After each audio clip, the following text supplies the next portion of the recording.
Big boss के घर को अलविदा कहकर निकल चुकी है हमारी और आपकी फेवरेट कीश्वर। और कीश्वर, सबसे पहले आपका स्वागत है टेली मसाला में। बाहर निकल के कैसा फील कर रही हो आप?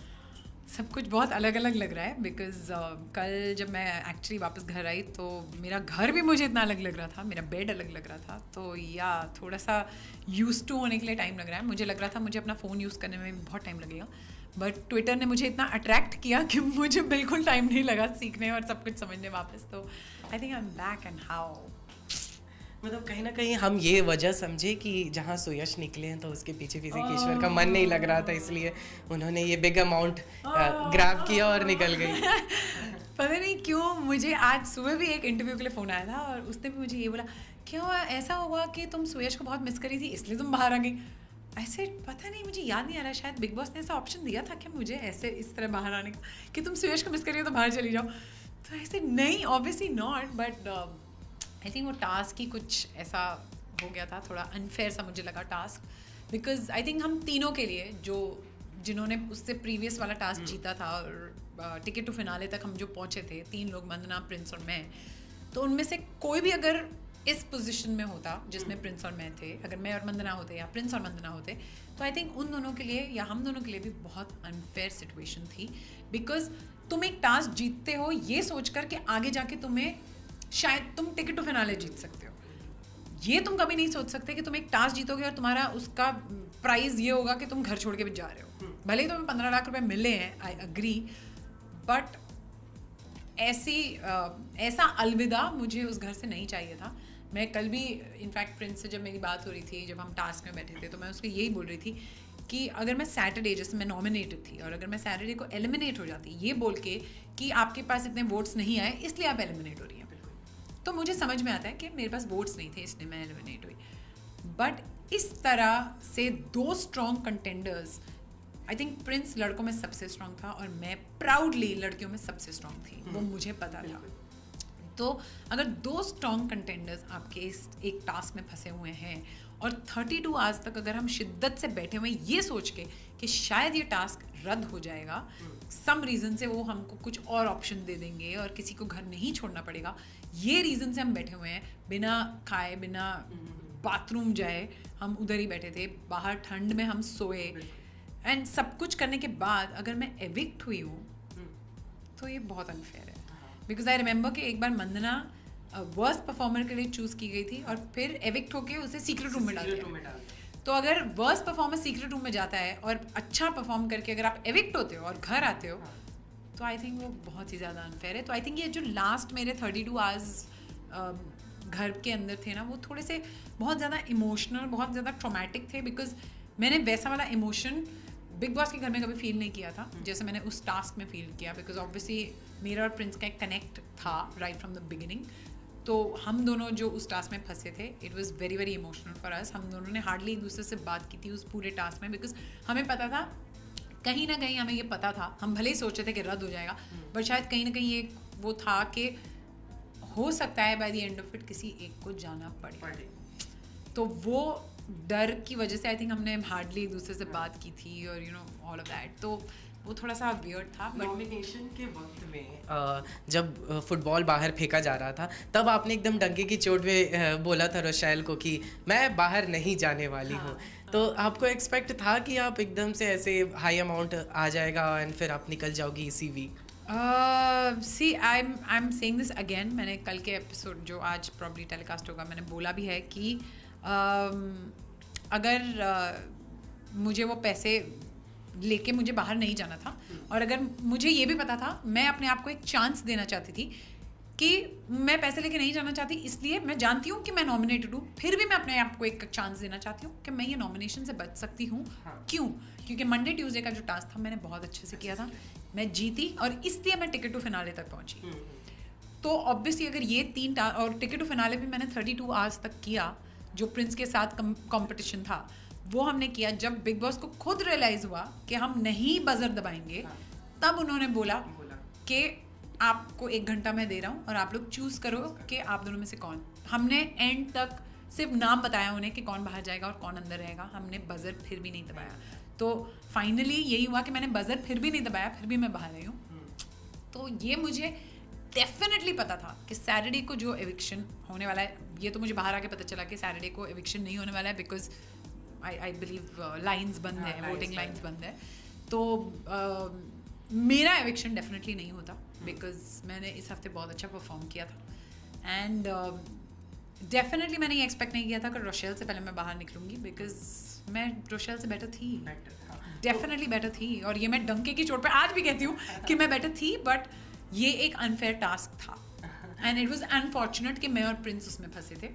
थोड़े लोगों के लिए ऑब्वियसली बहुत फॉर्चुनेट था जो चाहते थे कि ऐसा हो, जो कूल ग्रुप अलग हो, तो वो हो गया। तो I think some people are happy and some are sad. अच्छा, आपके हिसाब से कहीं ना कहीं ऐसा लगता है कि प्रिंस बहुत स्ट्रॉन्ग कंटेंडर हैं बिकॉज उन्होंने बहुत अच्छे से अभी ये सैंड वाला जो गेम था आपका, उन्होंने बहुत अच्छे से माइंड गेम खेला और मतलब रोशेल को बोला कि तुम उसका ध्यान बटाओ सो दैट कि we will use your sand हम अपना फुल करने के लिए। तो वो कुछ ऐसा है क्योंकि हम लोगों ने बहुत देखा कि वो माइंड गेम्स बहुत अच्छे से खेलते हैं।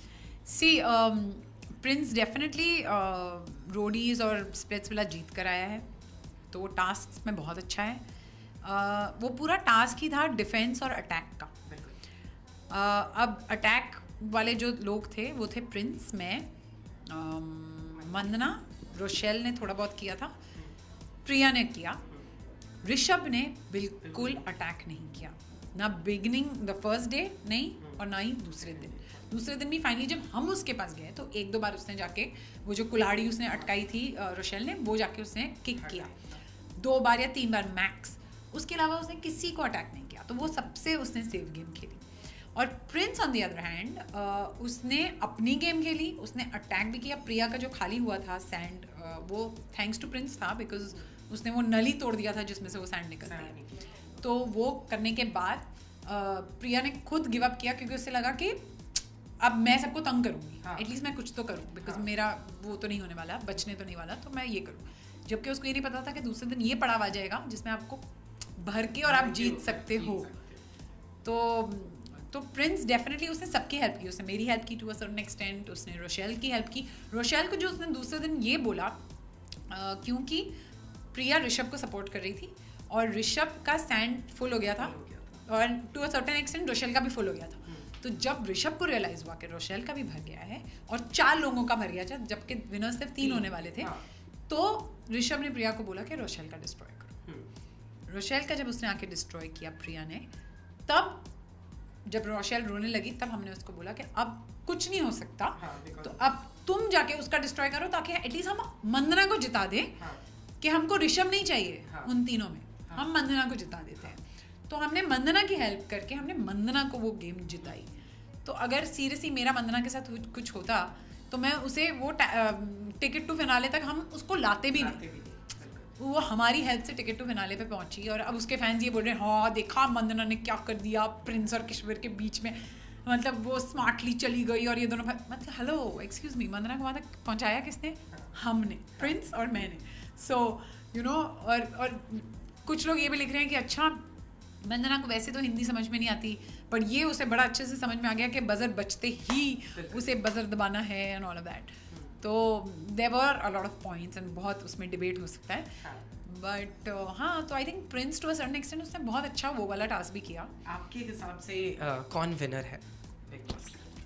अब तो मैं चाहती हूँ कि प्रिंस ही जीते बिकॉज अगर अब वो नहीं जीतेगा तो मैं उसे थप्पड़ मारूंगी क्योंकि मुझे एक्चुअली, और मैंने कल उसको ये बात बोली भी कि घर में तेरे से ज़्यादा स्ट्रॉन्ग मैं हूँ, मैं जानती हूँ ये बात। और मुझे सीरियसली अगर मेरे अंदर एक वो फीलिंग आ जाती है कि ये जितने भी लोग इस घर में हैं उनसे कहीं ज़्यादा ऊपर उठ के मैं हूँ, टास्क में ले लो, बातों में ले लो, वोकल जो भी चीज़ों में, तो वो मैं हूँ। तो मैंने प्रिंस को बोला अगर मेरे पूरे घर में कंपटीशन है वो तू है और तेरे से ज़्यादा स्ट्रॉन्ग मैं हूँ, ये मैं जानती हूँ। वोटिंग में हो सकता है कि तू मेरे से ज़्यादा स्ट्रॉन्ग हो क्योंकि ऑब्वियसली तू यूथ के 2 शोज़ करके आया, जीत कर आया, विनर है ऑब्वियसली। एंड प्लस जो भी वाइल्ड कार्ड घर में आता था ना वो यही बोलता था ओ माय गॉड प्रिंस तेरे बारे में इतना ये। तो जब आप वो रिएक्शन देखते हो बिकॉज आपको बाहर का कुछ नहीं पता, जब आप ये रिएक्शन देखते हो तो आपको लगता है कि यार ऑब्वियसली फिर तो बहुत ज़्यादा होगा। जैसे गौतम गुलाटी का एक टाइम पे था राइट, तो मुझे कहीं ना कहीं वो लगा कि अगर मैं नहीं जाती और प्रिंस चला जाता है और अगर उसका जीतने का होता है तो इट बी वेरी अनफेयर कि मैंने उसको 15 लाख रुपए लेके बेच दिया और अगर फिर मैं नहीं जीतती तो बहुत बुरा लगेगा। तो मैंने ये सोचा कि अगर इतना सब प्रिंस करते हैं तो डेफिनेटली वोटिंग में हो सकता है प्रिंस ज़्यादा हो। तो वो एक पॉइंट की वजह से मैंने उसको बोला, सिर्फ वो एक पॉइंट की वजह से मैं जाने को तैयार हूँ, क्योंकि अगर हम फर्स्ट और सेकंड हुए तो हो सकता है कि तू जीते और मैं ना जीतूँ, ये हो सकता है। तो ऐसे वो एक पॉइंट के लिए मैं छोड़ के जाने को तैयार हूँ, बट अदरवाइज मुझे डेफिनेटली पता है कि मैं स्ट्रांग हूँ और मैं एक्चुअली बहुत थोड़ी सी सैक्रिफाइसिंग भी हूँ, बिकॉज जब हम इनिशियली घर में एंटर हुए थे, बंधन में थे, तो अमन ने अपना सूटकेस सैक्रिफाइस नहीं किया था, मैंने किया था। तो आई थिंक मैं थोड़ी सी वैसे गिवन अ चांस, अगर आपको कहा जाए कि बिग बॉस हाउस में जाओ, वापस जाऊँ, अभी भाग के वापस चली जाऊँगी सीरियसली, बिकॉज मैं ऐसा एग्जिट नहीं चाहती थी उस घर से, definitely not. And I think वो जितने भी 6 लोग अभी घर में हैं उन सब के लिए अगर वो उस सिचुएशन में होते तो वो उनके लिए अनफेयर था। एंड मैं ऑब्वियसली वापस चली जाऊंगी, बिकॉज मैं वैसे एग्जिट नहीं चाहती थी। अगर एक लाइन में अगर पूछा जाए तो आप कैसे डिफाइन करेंगी? Suppose example Mandana, selfish. हमारा ऋषभ बोल बच्चन, रोशेल डामाडोल, कभी यहाँ कभी वहाँ। प्रिंस पंजाबी और कुछ नहीं है वो। कीथ आई थिंक उसको मैं थोड़ा सा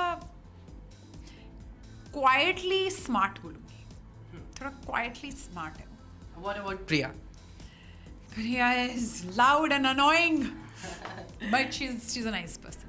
ओके तो Kishwar, thank you so much हमसे बात करने के लिए। और जाते जाते हम आपसे चाहते हैं कि सुकेश के फ़ैन को आप क्या कहना चाहेंगी? बिकॉज हमें बहुत सारे ऐसे मैसेज आए हैं कि हमें सुकेश का इंटरव्यू चाहिए, एंड मैंने जहाँ तक सुयश से बात की, उन्होंने हमें प्रॉमिस किया है कि वो हम आप दोनों का इंटरव्यू हमें देंगे। तो आप क्या कहेंगे? सुकेश के फ़ैन को बहुत मिस कर रहे थे, बहुत सपोर्ट कर रहे थे आप दोनों। मैं सुकेश फैंस और मेरे जो बिग बॉस के थ्रू फैंस बने उन सबसे यही कहना चाहती हूँ कि थैंक यू सो मच मुझे सपोर्ट करने के लिए, मुझे अनकंडीशनली लव करने के लिए इतना ज़्यादा। एंड आई रियली होप कि मैंने तुम्हें डिसअपॉइंट नहीं किया हो। आई एम श्योर इस इंटरव्यू के बाद आपको ये रियलाइज़ हो जाएगा कि जो फैसला मैंने एट दैट टाइम किया वो मैंने क्यों किया। और बाहर से बैठ के एक कमेंट मारना और घर के अंदर रहकर 90 दिन के बाद एक डिसीजन जो इमोशनली लेना होता है वो बहुत बहुत बहुत अलग होता है। तो उस हिसाब से उस वक्त मुझे जो सही लगा वो मैंने किया।